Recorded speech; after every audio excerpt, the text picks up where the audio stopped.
नमस्कार आप सभी को। प्रॉफिट एंड लॉस पर बेस्ड डीआई तो बैंक एग्जाम में काफी बार पूछे गए हैं, लेकिन एक बेहतरीन डीआई सिर्फ एक ही बार पूछा गया है और ये पूछा गया है एसबीआई पीओ मेंस 2017 में जब अरिथमेटिक बेस्ड डीआई आना शुरू ही हुए थे। पहली बार 2017 में बहुत सारे अरिथमेटिक बेस्ड डीआई है ना, ये सारे मिसलिनियस क्वेश्चन ये सब पूछे गए थे। उस ईयर में ये जो है profit and loss based DI पूछा गया था और काफी कम स्टूडेंट उस समय एग्जाम में इसको सॉल्व कर पाए थे, because they were not prepared for arithmetic based DI and that too that much tricky. चलिए देखते हैं सवाल को, एक बार पढ़ते हैं, समझते हैं। एक बार आप भी रीड कीजिए। देखिए सवाल में हमको क्या दिया गया है, पढ़ें ध्यान से। कुछ आइटम्स यहां पर दिए गए हैं, item number 1 to item number 4। ठीक है, तो items, there are 5 shop owners A, B, C, D. They are selling not 5, 4 different items. Item 1, 2, 3, 4. Okay. In the table, discount as a percentage given on mark price of these 5 items by different sellers. तो discount percentage हमको दिया गया है। Discount percent हमेशा mark price पर ही निकाला जाता है, राइट। तो डिस्काउंट परसेंटेज हमको दिए गए हैं। हर एक सेलर अलग अलग डिस्काउंट परसेंटेज देता है अलग अलग आइटम्स पर। अब नोट्स में दो इंपॉर्टेंट बातें की गई हैं। पहली बात तो ये कि some values are missing, you have to calculate these values as per the data given in the questions. And दूसरा जो पॉइंट है वो ये है, mark price of a particular item is same for all 5 shop owners. ठीक है, अब जैसे ये स्टेटमेंट आपके सामने आता है, आप इसको प्रैक्टिकल नजरिए से समझने की कोशिश कीजिए। प्रैक्टिकली समझने का मतलब ये है कि आप ये मान लो कि एक सपोज XYZ कंपनी की एक शर्ट है ना। अब XYZ कंपनी का एक पर्टिकुलर शर्ट है, आप शॉप 1 पर जाओगे, शॉप 2 पर जाओगे, शॉप 3 पर जाओगे, है ना, किसी भी शॉप पर जाओगे, वो सेम शर्ट है XYZ कंपनी की, XYZ कंपनी की, है ना। अब सेम शर्ट है तो उस पर जो लेवल लगा हुआ है MRP का, वो तो ऊपर से लग के आ रहा है। जिस कंपनी ने उस शर्ट को मैन्युफैक्चर किया है वो कंपनी उस पर लेवल लगा रही है ना, और वो ऊपर से MRP लिखा हुआ आया है। अब शॉपकीपर पर ये डिपेंड करता है कि वो डिस्काउंट कितना देता है। मतलब लेट सपोज के शर्ट पर MRP 1000 रुपए है, ठीक है, तो होगा क्या कि एक पर्टिकुलर आइटम है उस पर MRP सेम होगा चाहे वो किसी शॉप में बेचा जाए, लेकिन डिस्काउंट डिपेंड करेगा शॉपकीपर पर। तो अगर मैं आइटम 1 की बात करूं तो एक पर्टिकुलर शर्ट मान लो, है ना, इसका MRP सारे शॉपकीपर्स के लिए सेम होगा, सारे शॉप के लिए सेम होगा, है ना, और सारी शॉप इस पर अलग अलग डिस्काउंट दे रही है। जो ज्यादा डिस्काउंट दे रही है वो सस्ता बेच रही है, और जो कम डिस्काउंट दे रही है वो महंगा बेच रही है ना, ये चीज है। तो इस स्टेटमेंट का मतलब हमें ढंग से समझना है।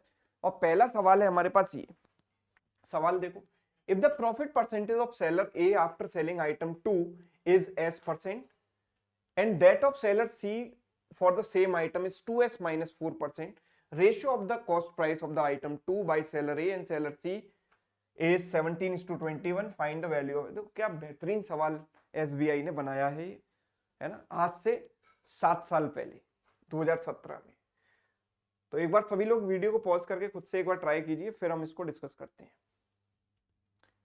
तो उम्मीद करता हूं आपने ट्राई किया होगा। हम बात कर रहे हैं यहाँ पर सेलर ए एंड सेलर सी की, और कौन से आइटम की बात हो रही है यहाँ पर, आइटम 2, यानी आइटम सेम है। और सेम है मतलब दोनों सेलर्स के लिए इसका MRP भी सेम होगा एज पर पॉइंट नंबर 2, है ना। तो cost price, mark price and selling price बड़े आराम से प्यार से लिखिए और इत्मीनान से सोचिए, ठीक है। जितना आप जल्दी करोगे उतना ही अननेसेसरी कैलकुलेशन में आप फंस जाओगे। अननेसेसरी कैलकुलेशन में नहीं फंसना है, तो बिल्कुल रिलैक्स होकर सोचना है। मैं यहां पर कह रहा हूं कि इन दोनों का जो कॉस्ट प्राइस है उसका रेशियो 17:21 है, राइट। तो आपने देखो, आप में से अधिकतर लोग ऐसे ही करेंगे कि सर इसको 17K मान लेता हूं या 17X मान लेता हूं, इसको 21X मान लेता हूं, राइट। और फिर यहां पर जो प्रॉफिट है S%, यहां पर S% प्रॉफिट है और यहां पर सर 2S minus 4% प्रॉफिट है। अब ये दो वेरिएबल आ गए, एक तो X मैंने माना था और S यहां पर दिया गया है। फिर मैं सेलिंग प्राइस निकालता हूं, फिर इक्वेशन बनाता हूं, है ना। इक्वेशन कैसे बनाऊंगा sir, ratio of the cost price तो हमने यूज कर लिया, प्रॉफिट परसेंट हमें दिया गया है। अब अगली इक्वेशन में कैसे बनाऊंगा, ये मुझे यहाँ पर नहीं पता सर। मैं सेलिंग प्राइस तो दोनों के एस और एक्स के टर्म्स में निकाल लूंगा, लेकिन फिर कौन सी कंडीशन में यहाँ पर यूज करूंगा ये मुझे नहीं पता। तो फिर मैं चलो टेबल से कुछ वैल्यू पिक करूंगा। टेबल में आइटम 2 का जो डिस्काउंट परसेंट है वो हमें दिया गया है, ये देता है 32% का डिस्काउंट और ये देता है 16% का डिस्काउंट। तो सर इसको मैं यूज करूंगा इन वैल्यूज का रेशियो निकालने में, क्योंकि मुझे सर ये पता है कि मार्क प्राइस दोनों का सेम है, तो मार्क प्राइस को 100 मानकर मैं दोनों में डिस्काउंट परसेंटेज डिक्रीज करके सेलिंग प्राइस का रेशियो निकाल सकता हूं और फिर उस रेशियो को यूज करके मैं यहां पर एस की वैल्यू निकालूंगा। It is a very long process. ठीक, इस प्रोसेस से आप कर सकते हो लेकिन थोड़ा सा लेंथी है। अब मेरी बात ध्यान से समझो, आपको ये सब कुछ नहीं करना, सवाल बहुत ब्यूटीफुली डिजाइन किया गया है ना। देखो सवाल क्या है, ये कह रहा है कि 17 और 21 इनका रेशियो है। क्या रेशियो है? 17-21। और अगर मैं सेलिंग प्राइस का रेशियो पहले निकाल लूं तो मुझे ये पता है कि दोनों के मार्क प्राइस सेम होंगे। 100-100 मान लिए फॉर द टाइमिंग, बिकॉज मुझे रेशियो ही तो निकालना है, कौन सी एक्चुअल वैल्यू निकालनी है। अगर इक्वल है तो 100-100 मान लो। तो दोनों को मैंने इक्वल माना और मुझे पता है कि यहाँ पर 32% का डिस्काउंट है। कितने परसेंट का डिस्काउंट है? 32%। मैं रेशियो की बात कर रहा हूँ और ये भी 32% का डिस्काउंट है। किसी को ये तो डाउट नहीं है कि मैंने इक्वल क्यों माने? बिकॉज आइटम सेम है, आइटम सेम है तो सेलिंग जो मार्क प्राइस है दोनों शॉपकीपर्स के लिए सेम ही होगा, ऐसा दिया गया था पॉइंट नंबर 2 में। अगर मैं यहाँ से 32% घटाता हूँ और दूसरे के लिए 16% घटाता हूँ, 32% घटाने पर मुझे क्या मिलेगा? यहाँ पर 68 और यहाँ से 16 घटाने पर 84 मिलेगा, जो कि रेशियो कितना आएगा? 4 से काटा 17 बार, 4 से काटा 21 बार। तो क्या आप यहाँ पर एक बहुत शानदार चीज नोटिस कर पा रहे हो कि कॉस्ट प्राइस और सेलिंग प्राइस दोनों का जो रेशियो है वो सेम है। कॉस्ट प्राइस का रेशियो भी 17/21 है, सेलिंग प्राइस का रेशियो भी 17/21 है। तो आप कहोगे सर इसमें कौन सी बात होगी, इससे मैं क्या कर सकता हूं? इससे आप बहुत कुछ कर सकते हो, सारी कैलकुलेशन बाईपास करके डायरेक्ट एस की वैल्यू निकाल सकते हो। कैसे? क्योंकि हमें पता है कि आइटम जो ए ने बेचा है उस पर जो प्रॉफिट है वो कितना परसेंट है? S%। और इस पर जो प्रॉफिट है वो है 2s माइनस 4%। और अगर रेशियो को आपको कांस्टेंट रखना है, ये रेशियो की बहुत बेसिक सी प्रॉपर्टी है कि आप इस रेशियो को इस रेशियो के बराबर रखना चाहते हो, तो न्यूमरेटर में जितना परसेंटेज चेंज किया है आपने, डिनोमिनेटर में भी उतना ही परसेंटेज चेंज करना पड़ता है। दोनों परसेंटेज चेंज जब सेम होंगे तभी ये रेशियो बैलेंस होंगे, दोनों इक्वल होंगे। तो हम ये कह सकते हैं कि s must be equal to 2s minus 4, right. So यहां से आएगा कितना? s equals to 2s minus s is equal to 4। तो s की वैल्यू कितनी आ गई? 4 आ गई। और यही हमसे पूछा गया था, यही हमारा आंसर है, ऑप्शन सी। बताइए, बात समझ में आई सभी को?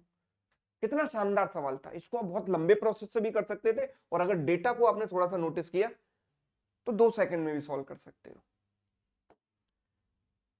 नेक्स्ट क्वेश्चन देखते हैं जरा। For seller D, difference between the selling price of item 2 and 3 is 420.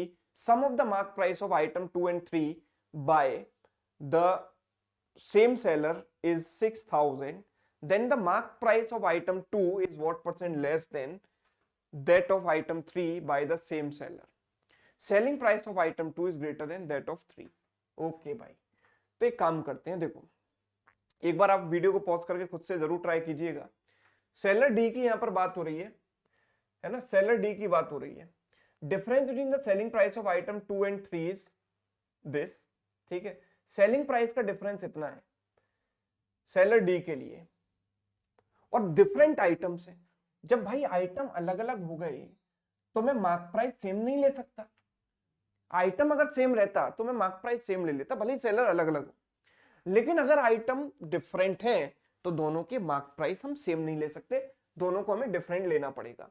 तो अगर मैं आइटम 2 की बात करूं और आइटम 3 की बात करूं, ठीक है, मैं यहां पर कह रहा हूं कि मार्क प्राइस और सेलिंग प्राइस दो चीजें हैं।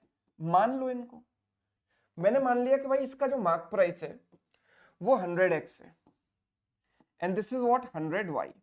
एक को 100x मान लिया, एक को 100y मान लिया, है ना। Difference between the selling price, अब सेलिंग प्राइस की अगर हम बात करें तो सेलर डी को अगर हम ध्यान से देखें तो this is for item 2 and this is for item 3, these are discount percentage. 28% अगर मैं यहां से कम कर दूंगा तो ये बचेगा 72x, और यहां से 16% कम कर दूंगा तो 84y बचेगा, राइट। अब यहां पर बोला है कि difference between the selling prices is 420। अब डिफरेंस के लिए मैं इसमें से इसको भी माइनस कर सकता हूँ और इसमें से इसको भी माइनस कर सकता हूँ, तो मुझे ये पता होना चाहिए कि कौन सी वैल्यू ज्यादा है। तो आखिरी लाइन में मुझे दिया गया है कि selling price of item 2 is greater than that of item 3, that means 72x is more. तो 72x minus 84y, this difference is how much? This difference is 420। एक चीज, और दूसरी चीज हमें यहां पर दी गई है क्या? Sum of the mark price of item 2 and 3 by the same seller is 6000। Mark prices का जो सम है वो 6000 है, तो हम कह सकते हैं कि 100x plus 100y equals to 6000, यानी x प्लस y की वैल्यू 60 आ गई, x प्लस वाई बराबर 60। ठीक है, अब मुझे यहां पर क्या चाहिए? मुझे चाहिए कि mark price of 2 is what percent more और less than mark price of 3, मतलब x और y का अल्टीमेटली मुझे रेशियो चाहिए। अब भाई अगर आपको रेशियो चाहिए तो आप एक बात सोचो ना कि आपको इन इक्वेशंस को सॉल्व करने की क्या जरूरत है। बहुत से लोग क्या करते हैं, सीधे सॉल्व करने लग जाते हैं। सॉल्व करने की कोई जरूरत ही नहीं है ना। आप अगर यहां पर इसको लेट सपोज डिवाइड कर दोगे, है ना, इनको डिवाइड कर दोगे तो आपका काम चल जाएगा ना। हम कह सकते हैं कि 72x minus 84y divided by x plus y बराबर कितना आएगा? 420 बाई 60 यानी कि 7। तो ये काम ज्यादा आसान है। यस, आसान है कि नहीं? क्रॉस मल्टीप्लाई करेंगे तो 72x यहां पर 7x, 72 माइनस 7 कितना हो जाएगा? 65x, यहां पर 7y, तो 84 प्लस 7 कितना आ जाएगा? 91। ठीक है, 91y, 13 से गया 5 बार, 13 से गया 7 बार, यानी x अपॉन वाई की वैल्यू आ गई 7/5। x अपॉन वाई की वैल्यू कितनी आ जाती है? 7/5 आ जाती है। और सवाल हमसे क्या पूछ रहा है? सवाल ये पूछ रहा है कि आइटम 2 का जो मार्क प्राइस है वो आइटम 3 के मार्क प्राइस से कितना परसेंट ज्यादा है या कम है। तो 2 का मार्क प्राइस है x और ये है y, 100 तो कट जाएंगे रेशियो लेने पर, तो x जो है y से डेफिनेटली ज्यादा है, राइट? x जो है y से ज्यादा है। कितना ज्यादा है? 2 ज्यादा है 5 पर। 2/5 मतलब कितना होता है? 40%। 1/5 20%, 2/5 40%, second option, right? Clear. Next, average selling price of item 2 of seller A and B is 3888 and that of seller B and C is 4320. Find the SP of item 3 of seller C. Again a beautiful question. बेहद शानदार सवाल, ध्यान से देखें और समझें इसको। एक बार वीडियो पॉज करके खुद से ट्राई जरूर करें, तभी आपको इसकी अहमियत समझ में आएगी इस सेशन की। Average SP of item 2 of seller A and B. तो यहां पर आपको एक चीज नोटिस करनी है कि आइटम जो है सेम है। सेम आइटम होने का मतलब है कि we are free to assume mark prices as equal, चाहे कोई भी सेलर क्यों ना हो, बिकॉज आइटम सेम है तो मार्क प्राइसेस हम सबके लिए क्या मानकर चलेंगे? सेम। क्योंकि आइटम सेम है तो मार्क प्राइस भी सभी के लिए क्या होगा? सेम होगा।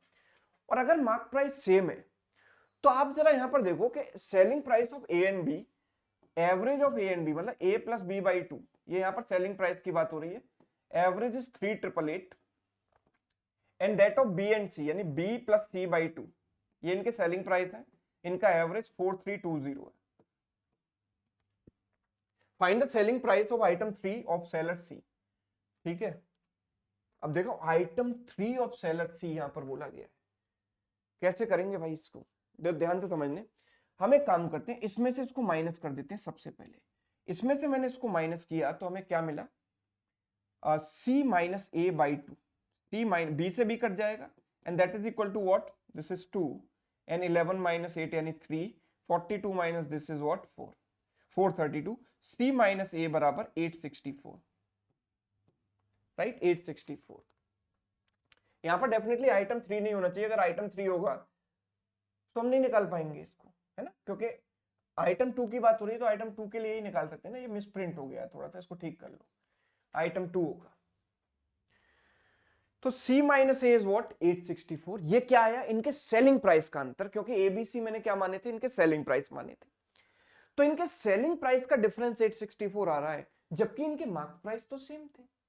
हमें पता है कि selling price depends on 2 things. Selling price 2 चीजों पर डिपेंड करता है। पहली चीज तो selling price is nothing but mark price minus discount, है ना। Selling price is nothing but mark price minus discount. तो सेलिंग प्राइस दो चीजों पर डिपेंड कर रहा है, मार्क प्राइस और डिस्काउंट पर। तो अगर मार्क प्राइस दोनों के लिए सेम है तो डिस्काउंट अलग अलग होने चाहिए ना। तो जो डिफरेंस डिस्काउंट का होगा वही डिफरेंस सेलिंग प्राइस का होगा। क्यों? क्योंकि मार्क प्राइस तो दोनों के लिए फिक्स है, ये तो सेम है ना, मार्क प्राइस सेम है। तो अगर मार्क प्राइस सेम है तो सेलिंग प्राइस का जो डिफरेंस है वो डिस्काउंट के डिफरेंस के बराबर होगा। ये बात थोड़ी गहराई वाली है ना, लॉजिक वाली है, ये आपको समझ में आनी चाहिए। मार्क प्राइस का अंतर वही होगा जो कि इनके डिस्काउंट का अंतर होगा। तो भाई डिस्काउंट का अंतर क्या है? तो अगर मैं सेलर ए एंड बी की बात कर रहा हूं, सेलर ए एंड बी की बात कर रहा हूं, आइटम 2 की बात हो रही है, सेलर ए एंड बी, ठीक है। तो सॉरी, यहां पर सी और ए, बी का तो हमें पता ही नहीं ना, तो ए और सी का मुझे अंतर पता है 864। तो ए और सी का डिफरेंस यहां पर कितना है? 16%। 16% of what? Mark price. Mark price is common for both because item is same. तो हम कह सकते हैं कि 16% इन दोनों का अंतर कितना है? 32% माइनस 16%।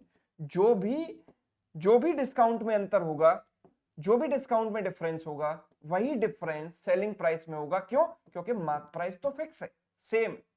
तो 16% का जो अंतर है मार्क प्राइस का, वो किसके बराबर है? 864 के बराबर है। तो हम कह सकते हैं कि 1% की वैल्यू कितनी हो गई? 54 के बराबर हो गई, है ना। तो 100% यानी जो मार्क प्राइस की वैल्यू आ गई वो 5400 आ गई, है ना। मार्क प्राइस की वैल्यू 5400 आ गई। This is mark price. अब सवाल क्या पूछ रहा है हमसे? Find the selling price of item 2 of seller C. तो सेलर सी कितना डिस्काउंट दे रहा है? 16% का डिस्काउंट दे रहा है। तो सेलिंग प्राइस निकालना है तो इसमें 16% का डिस्काउंट दे दो। 16% इसका कितना हो जाएगा? 16% हो जाएगा, 16 इंटू 4 64, कैरी हो गया 6, 80 और 6 86। 864 इसमें से माइनस करेंगे तो बचेगा कितना? 36। And 53 minus 8 is what?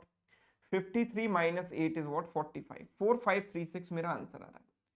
4536 है ऑप्शन में।